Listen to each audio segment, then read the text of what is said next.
ఎక్కువగా ఆలోచించేవాళ్ళు ఎక్కువగా తెలివైనవాళ్ళా లేదా ఎక్కువగా బాధపడేవాళ్ళా?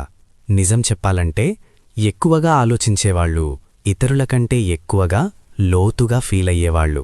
చిన్న మాటని కూడా మనసులో తిరగేస్తారు. చిన్న సంఘటనని కూడా రాత్రంతా మర్చిపోలేరు. మీరు కూడా రాత్రిళ్ళు నిద్రరాక ఆలోచనల్లో మునిగిపోతారా? ఉంటే కమెంట్లో పెంట పెట్టండి. వాళ్ల సమస్య ఏంటో తెలుసా? వాళ్ళు లేని బాధను సృష్టించరు. ఉన్న బాధని వదలలేరు. గతాన్ని మార్చలేరు, కాని దాన్ని మర్చిపోలేరు. భవిష్యత్తు రాలేదు, కాని దాని భయంతోనే జీవిస్తారు. అందుకే వాళ్ల మనసు ఎప్పుడూ రెండు కాలాల మధ్య ఇరుక్కుపోతుంది. ఇది నిజమే అనిపిస్తే ఈ వీడియోని సేవ్ చేసుకోండి. ఎవరూ చూడని విషయం ఒకటుంది. ఎక్కువగా ఆలోచించేవాళ్ళు ఇతరుల బాధను త్వరగా అర్థం చేసుకుంటారు. ఎవరూ చెప్పకపోయినా ఎవరు లోపల విరిగిపోయారో వాళ్లకు అర్థమవుతుంది. కాని సమస్య ఏంటంటే అందర్నీ అర్థం చేసుకునేవాళ్లను ఎవ్వరూ అర్థం చేసుకోరు. ఈ లైన్ మీ మనసుకు తాకితే ఇక్కడి వరకు చూస్తున్నందుకు మీరు నిజంగా స్ట్రాంగ్ అనుకోవచ్చు.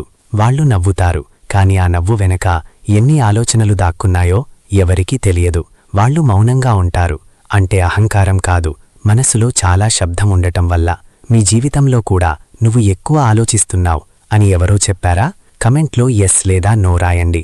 ఇప్పుడొక నిజం చెప్పాలి. ఎక్కువగా ఆలోచించడం బలహీనత కాదు, కానీ అదే మన జీవితాన్ని నడిపిస్తే ప్రమాదం.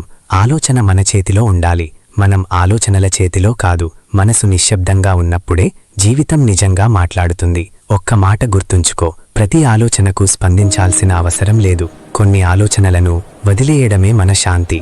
ఈ మాటలు మీకు ఉపయోగపడితే ఈ వీడియోని షేర్ చేయండి. ఎక్కువగా ఆలోచించే ఎవరికైనా ఇలాంటి లోతైన